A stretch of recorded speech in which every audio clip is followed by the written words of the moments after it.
how's everybody doing? It is Paul from Magpie 24/7 back again and talking about Newcastle getting a positive result again. That is now 6 games in a row undefeated. As it finished down in London, West Ham won, Newcastle United won, and Agent Moyes, I think he summed it up best when he said he was over the moon with a point out of this one, because for me, on just every which way, I think Newcastle were the better team and deserved more out of it than what they got ultimately. Yeah, I mean, we gifted them a goal, let's be honest. Emil Kraft, Jesus wept. I know he had a part to play in the Equalizer, but gives away a very, very, very unnecessary free kick. I thought you can definitely tell that the difference in class between a Trippier and an Emil Kraft, with the greatest of respect. It gives away an unnecessary free kick. Didn't have to do it, but did. And yeah, the ball is whipped in. Now, cracking header. Newcastle, you can say defensively there, I know they're difficult to defend, but there was a player following them in, and you just wrong side of the player. Cracking header. Dawson makes it 1-0 at West Ham, and you're thinking, oh fuck, you know what we're like down London historically. We don't do particularly well, although I've done bad, have we, against West Ham, to be honest. So you're fearing the worst at this time, but you know, whereby under Bruce you would have said, right, that's it, it's done, it's dusted, we're fucked, get back on the plane, get back on the bus, lads, get back up home, it's gone. You never get that sort of feeling under Eddie Howe. You always think, look, there is a plan, there is a situation, there is an opportunity. Because, you know, before they took the lead, we had, I mean, especially right at the beginning, we started so positively, so on the front foot. We were causing issues left, right and centre.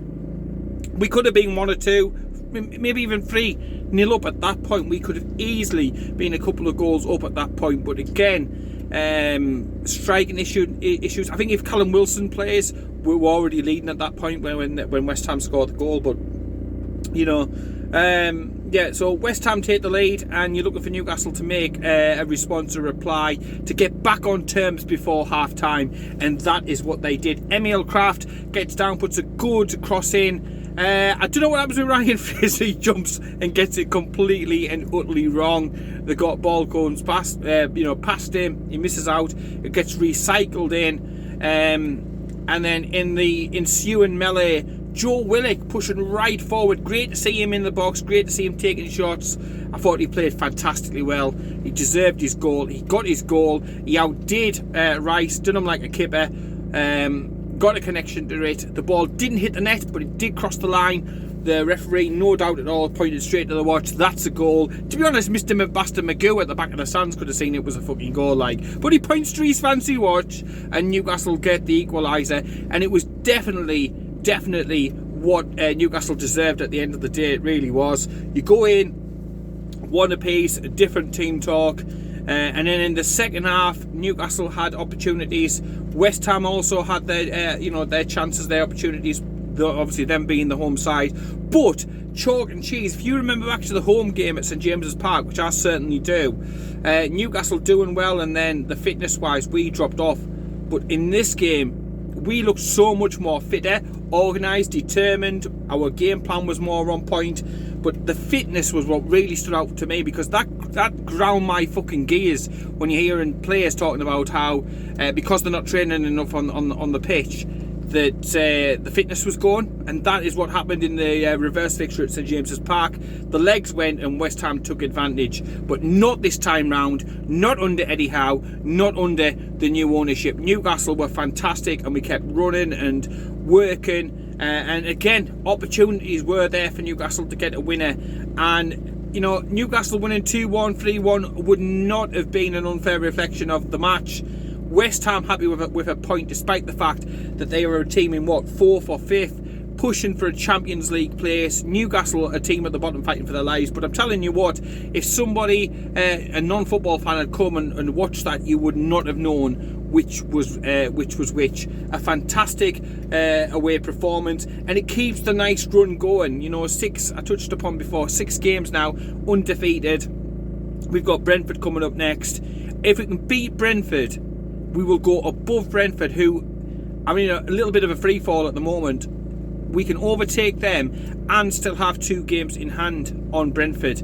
That would be a fantastic position. If you consider where we were in mid-December, in the weeks, coming up to that, when you're sort of scrapping, we were, 5 or 6 points away from safety. We're now, 4 points? Would have been 5, I think, if it wasn't for some absolute strange results yesterday with Watford winning,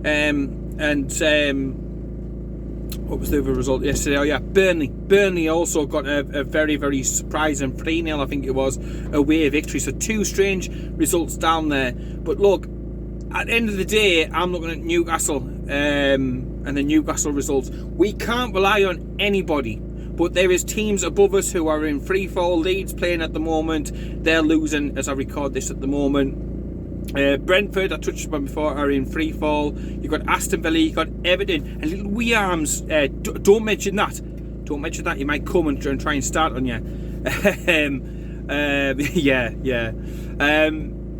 But there's teams around about us who are in free fall and who have got some difficult fixtures also coming up, who may need to start to worry. I think some teams a couple of weeks ago thought that it was job done, and the teams who are at the bottom were just going to accept it, and it's not working that way. The teams at the bottom are getting results, and the teams in that middle section aren't getting the results anymore, and the gap is closing up, and it is really, really hotting up the relegation scrap at the bottom of the league. I still think we probably need at least 5 more wins, but we're capable of going to Brentford and getting a victory. Then we've got Brighton, so if you can follow up and get another 2 wins here, you're well on the way to safety. And then you've got people, even Rio Ferdinand. I was having a cup of coffee, I was having a drink, and I nearly fucking choked. Even Rio Ferdinand was talking us up. Well, I'll tell you what, it'll be Gabby Agbonlahor next. You fucking watch it. You watch it. So, yeah, Newcastle with 4 points, we're still clear, we're heading up in the right direction, we're doing the right things, we're keeping our momentum going, and at the same time as we're doing that, the Magpies are struggling like fuck. They're not even in the playoffs anymore. New manager, same shit.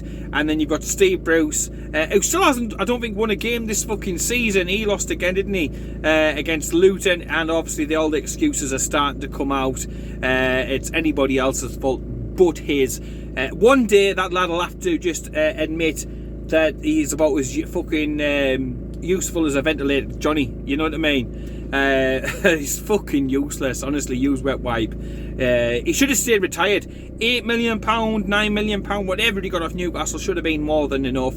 But he is so greedy. His ego knows no bounds. He's had another go at West Brom, and hopefully it's not too long before they realise what a bag of shit they've signed and just get rid of him like every fucking other club has done. But it just shouldn't be that you're having to reward failure and having to pay the likes of Steve Bruce off for his fucking ineptitude and through his lack of absolutely anything. But anyway, back on to Newcastle. A few injuries. I think Ryan Fraser came off with a little bit of cramp, stiffness in the leg, complaining about the hamstring. I think he'll be okay. Alan Saint-Maximin, he missed the game yesterday, and that was a big shock. Going into yesterday's game, no Saint, no Kieran Trippier, no Callum Wilson, arguably, in my opinion anyway, our 3 best players, yet they were missing yesterday, and we still are able to pick up points. Shows you again the progress that is being made, and shows you how little Bruce was getting out of these lads and how much they are, progressing. Joe Willock speaking so glowingly about Eddie Howe after the match and the relationship, the working relationship that he's got with him, and how his game is improving as a result of working with Eddie Howe. So yeah, great to see Newcastle pick up points. I think with a Trippier, ASM and Callum Wilson playing yesterday, we score more goals, we win that game. And that's not a knock at Chris Wood. I thought Chris Wood is a focal point for the attack. He does a lot. He takes a lot of pressure off the defence also. A nuisance at set pieces, and also a champion for cats and Whiskers cat food. Meow, meow, meow.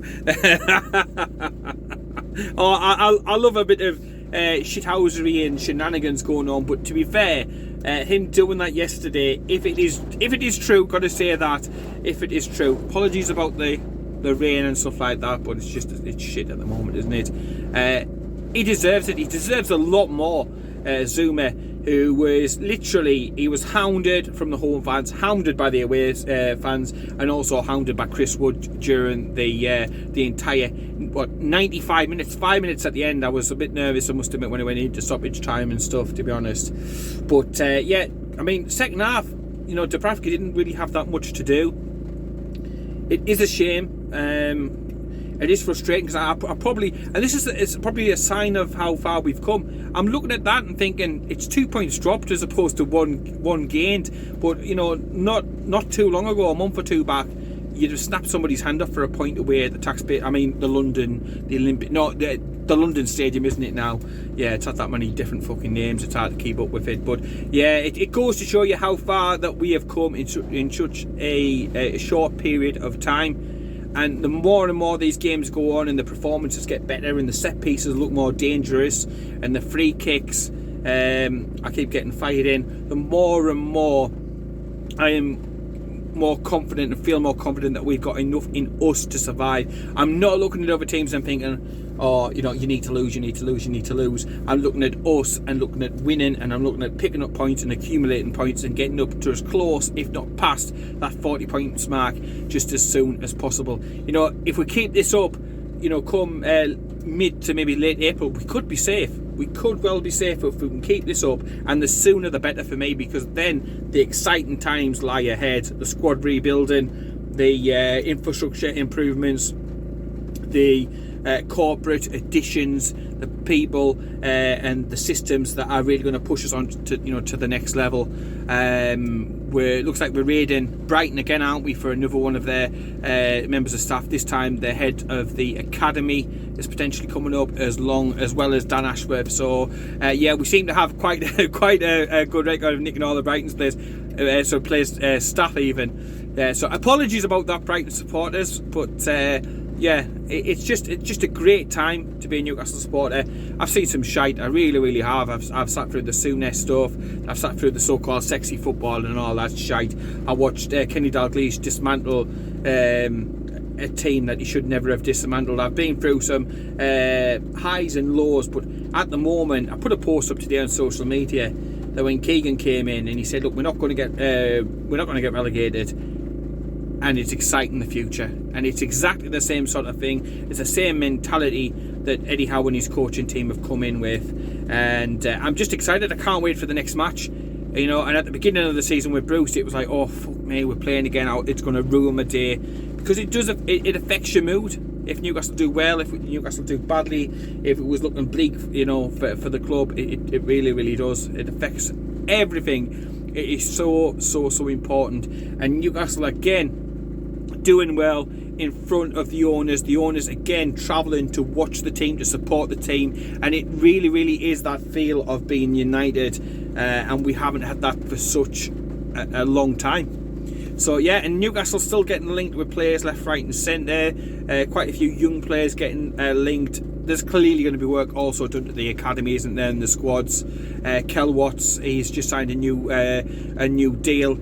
And just before go, Elliot Anderson as well. He notched his first professional goal for Joey Barton and Bristol Rovers at the weekend. So congratulations to him. He is such an immense talent. He probably needs championship football next year, another loan out to step it up. But he can be such a player and a great, exciting talent for Newcastle moving into the future. Anyway, I hope everybody is A-OK. Looking forward to the next game. Bring on Brentford. And in the meantime, take care, stay out of the rain, keep it tuned, and I'll speak to you later.